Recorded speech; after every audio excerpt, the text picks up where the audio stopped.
Good afternoon, everyone. Thanks for joining us in this edition of the Midday Balungwa Newscast on Equinox Television. We begin the first part in French with you, Julienne. Good afternoon. Bon après-midi à vous, Innocent Nazer. Mesdames et messieurs, bon après-midi. Merci de choisir Equinox Télévision pour vous informer. La ville de Yaoundé retrouve peu à peu la lumière après avoir passé 3 semaines dans le noir au poste BRGM, lieu où s'est produit l'incident le 7 août dernier. Les techniciens s'attellent pour le rétablissement de l'électricité. Aïk Cyril pour plus de précisions. Après 3 semaines d'obscurité, Yaoundé retrouve peu à peu la lumière. Les transformateurs sont en service, donc le groupe de poste est en marche. On va maintenant reprendre des charges, c'est-à-dire qu'on va remettre le réseau dans l'ordre qu'il était avant l'incident. Vous savez bien qu'on a dû modifier le réseau pour prendre des charges ailleurs. Aujourd'hui, donc, c'est pas à pas qu'on va commencer à remettre le réseau en place. Ça prendra, je pense, 48 heures, 72 heures pour que le réseau soit complètement mis en place. Le gouvernement avait donné 1 semaine à Eneo pour établir l'électricité à Yaoundé. Au poste BGRM à Mélène, des techniciens s'activent, question de reprendre les clients victimes des délestages. L'objectif, c'était de reprendre les clients le plus rapidement possible. Donc, on a mis une solution en place qui nous permet de reprendre les clients un peu facile. On a les cellules qui alimentent les clients. On a différents départs. Il y a 1, 2, 3, 4, 5 et d'autres départs qui alimentent les différents quartiers ou bien quartiers autour de ce poste. Oui. On a autour ici 8 départs qui alimentent les villes. On a par exemple Messa, on a parlé de Congrès, on a des 19 préfectures, on a Biémassi. Il faudra 3 à 6 mois pour reconstruire le poste BGRM complètement calciné. Le travail effectué en ce moment consiste à rétablir la lumière de manière provisoire. Je voudrais dire à tout le monde que le travail n'est pas fini. Ce qu'on a fait aujourd'hui, c'est une installation provisoire qui fonctionne. Vous avez pu constater comment les câbles sont passés et comment les choses sont mises en place. Le poste doit être reconstruit sur le plan du génie civil et sur le plan électrique pour être aux normes internationales. Donc ça va nous prendre entre 3 et 6 mois pour reconstruire un poste complètement moderne.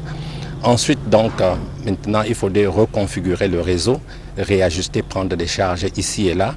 Et puis aussi, il faudrait qu'on travaille sur le réseau de distribution pour s'assurer que les transformateurs dans des quartiers ici et là ne brûlent pas et que ce soit associé à ce poste-là. Le 7 août dernier, un incendie au poste BGRM qui alimente 25% de la clientèle a causé des délestages dans plusieurs quartiers de Yaoundé. Eneo estime à ce jour les travaux de réfection à 95%. L'élite du département du Coupé Mandingouba dans le sud-ouest œuvre pour une rentrée scolaire effective dans les régions en crise du Cameroun. Le 2 septembre prochain, des cahiers, sacs et autres fournitures scolaires ont été remis aux enfants déplacés. Jacquino Molan, Flavien Valondongo.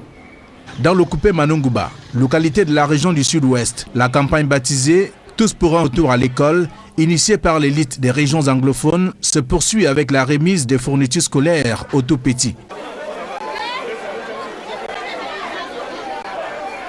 Des sacs de classe, des cahiers et autres éléments qui constituent le kit scolaire ne semblent pas être la solution pour des bénéficiaires. On dit merci pour les sacs qu'on a donnés avec les cahiers, avec les bics. Mais on veut la paix, pas les sacs. Parce qu'on peut aller à l'école, même on peut les placer, on peut mettre le cahier dedans là, on part à l'école. On veut seulement que à l'école c'est ici. Voilà qui est dit, la paix.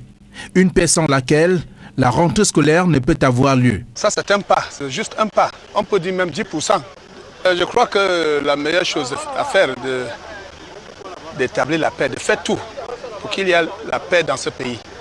Parce que même si on fait ce qu'on est en train de faire, avec cette situation, ça ne peut pas être exact, ça ne peut pas donner la satisfaction qu'on doit avoir. Pour des prélats, le retour à la paix dans les régions en crise au Cameroun est un impératif. Ajoute-t-il, des artisans de la déstabilisation, où qu'ils soient, devraient revenir à la raison afin d'avoir une progéniture formée, éduquée et non égarés. Comme vous le savez bien, sans éducation, nous serons en train de former les vandales.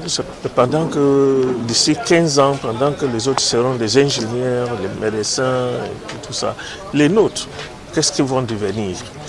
Et aussi, que tous ceux qui pensent négativement à la rentrée scolaire, n'est-ce pas, qui revient à leur conscience. Parce que les enfants n'ont commis aucun crime pour rester à la maison pendant que les autres fréquentent ailleurs. Le geste de l'élite locale envers des apprenants de Tombel, Bangem et Gouti dans le département du Coupé Manunguba rentre dans le cadre du plan d'assistance humanitaire piloté par le ministre de l'administration territoriale. Des publi-reportages avant de refermer la première partie de ce journal. Le groupe scolaire bilingue La Roche, situé à Bonamoussadi, satisfait des performances de ses élèves obtenues l'année dernière. Le top management se dit prêt à accueillir les élèves pour la rentrée scolaire 2019-2020. Reportage. Comme il est de coutume depuis plus de 25 ans, le groupe scolaire bilingue La Roche de Bonamoussadi à Douala célèbre l'excellence scolaire. Pour cette fin d'année 2018-2019, un point d'honneur aux très nombreux lauréats de l'entrée en 6e du Common Entrance, dont le taux de réussite explose tous les records. Cette cérémonie marque le début d'un beau voyage qui vous permettra d'élargir vos horizons académiques. N'oubliez pas d'aider les parents pendant les vacances. Chers lauréats, bravo, bravo. Un seul mot, continuez. Je vous conseille de toujours tendre vers l'excellence par l'ardeur au travail, la discipline et la bonne conduite. Pour joindre l'utile à l'agréable, en dehors de la remise des parchemins aussi bien aux lauréats de la section francophone qu'anglophone, la cérémonie a été ponctuée par des représentations scéniques et des pas de danse de toutes sortes. Toutes ces articulations ayant contribué depuis plus de 2 décennies à une formation de qualité des tout-petits. Depuis 26 ans, je m'adonne à l'éducation de tout petits enfants qui formeront le Cameroun de demain. Et je suis fier des parents qui nous font confiance. Je promets que je ferai toujours de mon mieux pour que ces enfants aillent de l'avant. Aucune œuvre n'étant parfaite, je demande sincèrement pardon aux parents qui constateront qu'il y a quelque chose qui manque. Je leur dis sincèrement, ma porte est ouverte. La réussite des élèves du groupe scolaire bilingue La Roche est due à plusieurs facteurs. Un cadre spacieux, propre et approprié, ajouté à la qualité des enseignements qui y sont véhiculés et qui font la fierté des parents. J'apprécie beaucoup l'enseignement de La Roche. Mes enfants y sont depuis 6 ans et je ne me suis jamais plaint de la qualité des enseignements. Donc j'invite tous les parents, ceux qui à la rentrée souvent ne savent pas exactement où amener les enfants, je les invite vraiment à venir instruire leurs enfants à La Roche. Une autre marque distinctive du groupe scolaire bilingue La Roche, c'est sa capacité à prendre en charge les enfants, peu importe leurs difficultés. Any parent who have a child with any pedagogic difficulty come to La Roche, your problem will be solved. Le groupe scolaire bilingue La Roche, cadre idéal pour une bonne formation, a déjà ouvert ses portes pour la rentrée scolaire 2019-2020. Et l'Institut supérieur du PIDEC, situé à Ndokpassi, célèbre ses lauréats au BTS session 2019. Ils sont nombreux à avoir reçu leur parchemin des mains des invités de marque. Reportage. Du beau monde à l'esplanade du campus de l'Institut de spécialisation du PIDEC, à Ndokpassi dans le 3e arrondissement de Douala. Parents et curieux, personne n'a voulu se faire compter la célébration des lauréats 2019 du brevet des techniciens supérieurs. Si la session 2019 du BTS n'a pas souri à de nombreux candidats, c'est avec brio que l'ISP a réalisé une fois de plus du 100%. Les représentants des lauréats reçoivent ici le diplôme de façon solennelle. Ça représente une sorte de fierté. Nous sommes fiers d'être de l'ISP, l'école des leaders. Nous sommes fiers de faire partie de l'équipe de 100%. Parce qu'à ISP, nous sommes toujours bien. ISP, on est bien, c'est notre slogan. ISP 100%. Une cérémonie rehaussée par la présence de l'un des partenaires académiques stratégiques de l'ISP, le directeur de l'Institut supérieur Professeurs Réunis, qui a réaffirmé le soutien à l'école de l'innovation, du dynamisme et du progrès. Je dois dire que ce partenariat est fructueux, puisque comme vous le voyez aujourd'hui, nous sommes là pour fêter les lauréats de l'ISP. Et cela nous conforte dans la recherche de la qualité, parce que c'est cette recherche de la qualité que nous avons entrepris tous les deux. Autre présence remarquable, celle du représentant du maire de la commune de Douala 3e. La municipalité s'est solennellement montrée disposée à offrir des stages académiques aux étudiants dans le cadre de leur formation. Nous nous sommes donnés pour leitmotiv de pouvoir être auprès de nos populations. Et ce promoteur, que je profite pour féliciter, est brave, les résultats sont là. Du 100%, c'est une réalité ici et nous ne pouvions qu'être là pour les encourager. Et également leur rappeler que notre commune, les portes sont ouvertes pour accueillir les étudiants au cas où ils auront besoin de participer à des stages académiques. Avec plus de 1200 jeunes sur le marché de l'emploi en 12 ans d'existence, l'ISP propose des cycles BTS, licence professionnelle en gestion, commerce, industrie et technologie, avec un point d'honneur sur les stages en entreprise. L'ISP, pour sa part, a vocation à œuvrer aux côtés de la jeunesse pour faire de cette jeunesse le véritable fer de lance de la nation. Et aujourd'hui, nous ne pouvons lésigner sur aucun moyen pour demeurer le leader de demain. Nous allons être pionniers et l'essaimage est déjà pensé. Nous allons étendre le bassin pédagogique vers des filières. Ça veut dire qu'on aura désormais BTS tourisme, BTS boulangerie, tout ce qui est lié à l'environnement économique. Ça passe par un bon casting au niveau des enseignants qui répondent, n'est-ce pas, aux critères émarqués par le ministère de l'enseignement supérieur. C'est également un cadre propice à l'enseignement et c'est aussi les stages d'entreprise et une formation 100% pratique. Créé en 2007, l'Institut de spécialisation du PIDER poursuit son envol avec pour leitmotiv la lutte contre le chômage par une formation adaptée aux besoins du monde des entreprises.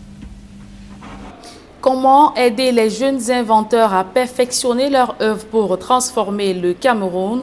Piquet Focam Institute a conçu des modules de formation spécifiques pour améliorer les compétences des ingénieurs en mécanique et construction automobile. Reportage.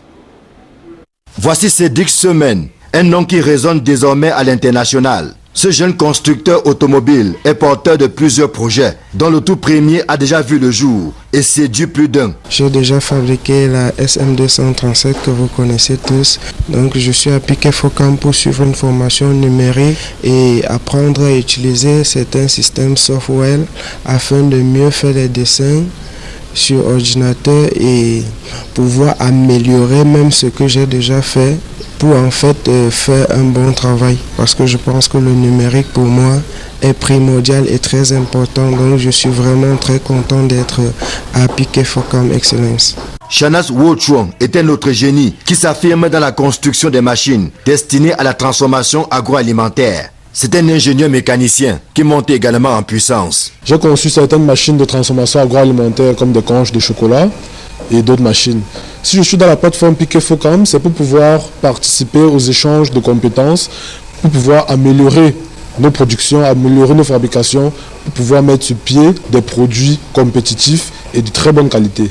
Shanas et Cédric sont deux intelligences mises ensemble par la Piquet Focam Cap qui leur offre l'occasion d'approfondir leurs connaissances et ainsi de parfaire leur travail, chacun dans son domaine de compétences. La Piquet Focam Plateforme cherche à améliorer les compétences de tous ses membres, des personnes qui y participent dans divers domaines. Aujourd'hui, nous allons principalement offrir la formation dans le domaine de software afin de permettre aux différents constructeurs automobiles et de machines, par exemple, de pouvoir d'abord utiliser cela sur l'ordinateur avant de mettre en pratique sur le terrain. Nous pensons que cela va beaucoup les aider, surtout ceux qui, dans leur cursus, n'ont pas eu la chance d'utiliser ces genres d'instruments qui, aujourd'hui, est très important dans le développement de la recherche et des constructions en général.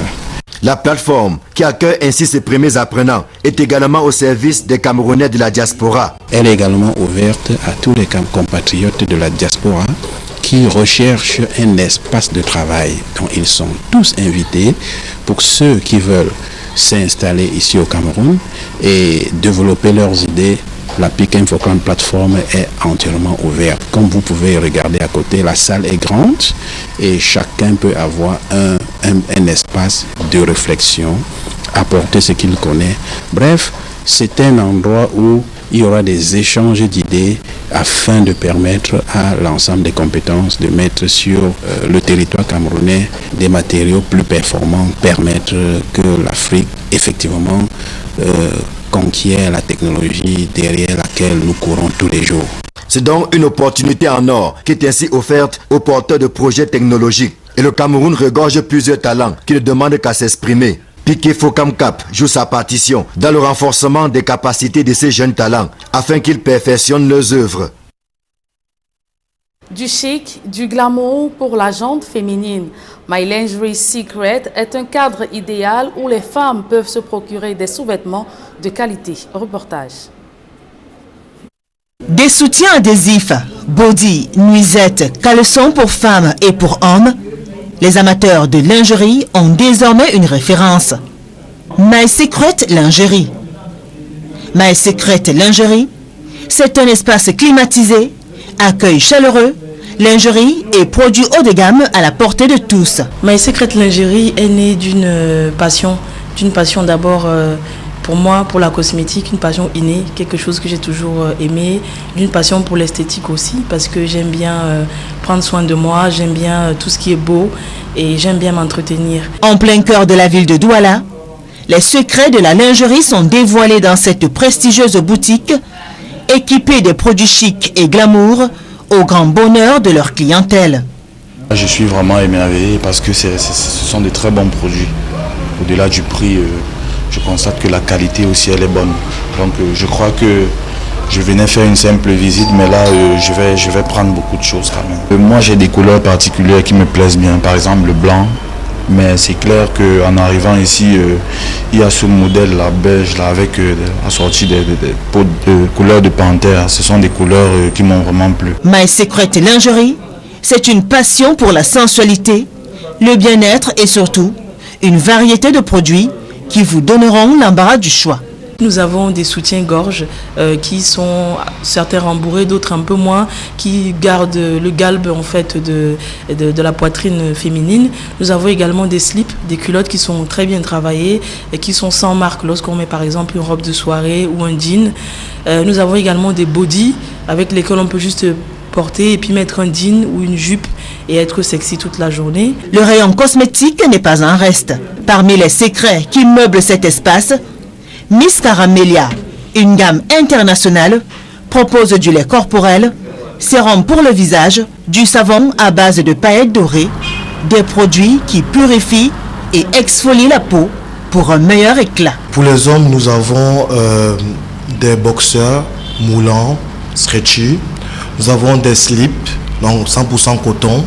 Nous avons aussi des caleçons de plusieurs tailles. On a pensé effectivement à des tailles fines, aussi à des grandes tailles. Donc on peut par exemple trouver des 3XL, 4XL. Donc très bientôt nous aurons aussi des débardeurs pour justement pouvoir absorber la chaleur en fait de l'intérieur. Donc c'est beaucoup de surprises qu'on propose en fait, qu'on offre aux Camerounais. Envie d'y faire un tour et de découvrir? My Secret Lingerie est située à Douala, à Ndogbong, en face de la Société Générale, et à Akwa, à la rue Gallieni Makumba. My Secret Lingerie compte s'étendre sur l'ensemble du territoire, ainsi que dans la sous-région Afrique centrale. My Secret Lingerie, l'art de la séduction. La suite de ce journal est en langue anglaise avec vous, Innocent Nazé. Good afternoon once again. Good afternoon, Julian. Good afternoon to you as well, viewers. Thanks for staying with us. Shops, markets, petrol filling stations, financial institutions and offices have remained closed this Wednesday in Bamenda, chief town of the northwest region of Cameroon. Very few persons are seen parading the streets. Sources say the few motorbikes and taxis that circulated ended up parking as no one wanted to risk boarding for fear of the unknown. Reports say that at Mobinkwen, business is seemingly operational. Very few shops opened today after gunmen fired shot yesterday and sent several business persons home. In Boya, chief town of the southwest region, denizens braved the odds to go about their business and other activities on Tuesday as well as today.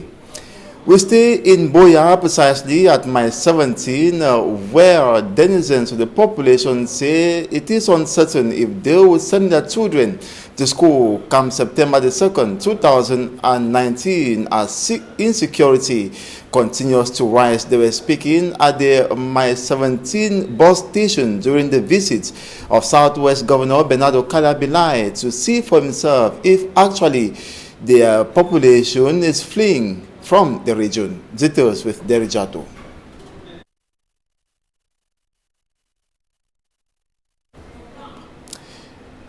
We'll come back to that report in Mile 17 Boya, where denizens say they are uncertain if their children will resume school come Monday, September the 2nd, 2019, as a result of rising insecurity.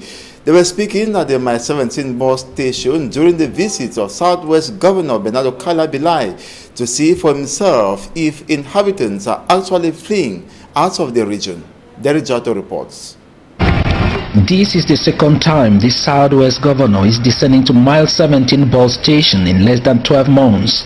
It is Tuesday, August 27, 2019, and the news of the Southwest people fleeing the region has gotten to Governor Bernardo Calabilai, and he is here to see things for himself.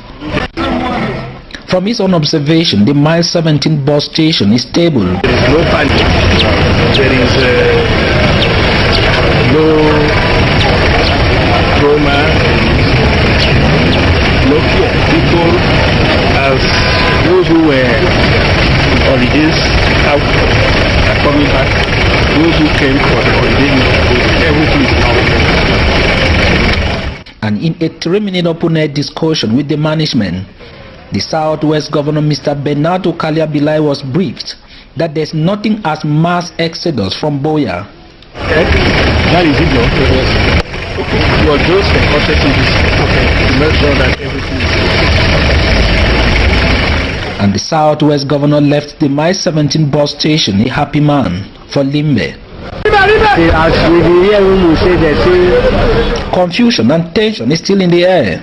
This man says Kumba Road has been blocked, and we are hearing stories of gunshot and casualties recorded along the Boya Kumba Road this August 27, 2019. That's what we hear.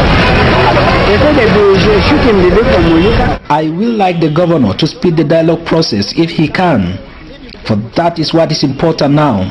I will tell you the same as I will talk to. That's why I will talk to many times. Let dialogue, let everything with Papa to make it try. See, I don't know if school will resume, for the environment is still very hostile. I will prepare all the place the hostel. I don't know whether they will go, school will open. I don't know. I am a driver here at the Mile 17 bus station. The Southwest Governor was supposed to come and visit the park last week to see the true picture. This other man told Equinox Television. At press time, most interurban buses were stationed, and no one was ready to tell us why. And the Kupe Maninguba division of the Southwest region, elites in that division have joined the Back to School campaign of government. They concretize it by granting books, bags and other school kits to the children to enable them resume school come September the 2nd, 2019. Details with Immaculate Fogwe.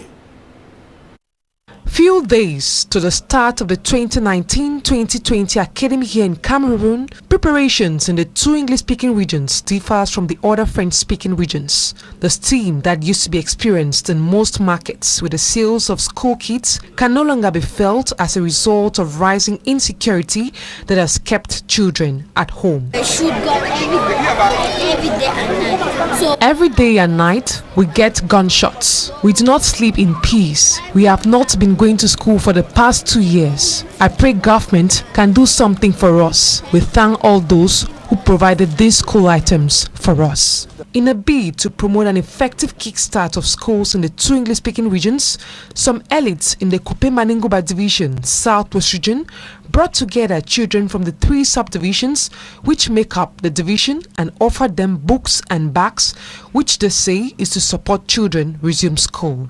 We want that our children should go back to school. let the children know that education, without education, there cannot be anything. The best investment today is in education. And that's why we're calling on all the parents, all the children, and every other stakeholder to encourage these children to go back to school. They should also know that the government is taking measures, necessary measures, to protect them from any invasions. Our presence here is to show that we are in solidarity with the parents, we are in solidarity with the students and the pupils, and we are in solidarity with the teachers to ensure that in our division, as it is in other divisions, that back to school is effective and that there's a peace, and that hopefully will announce a return to normalcy in our division and throughout the national territory. These kids are eager to kickstart school, but uncertainty still hovers regarding serenity in the teaching and learning environments.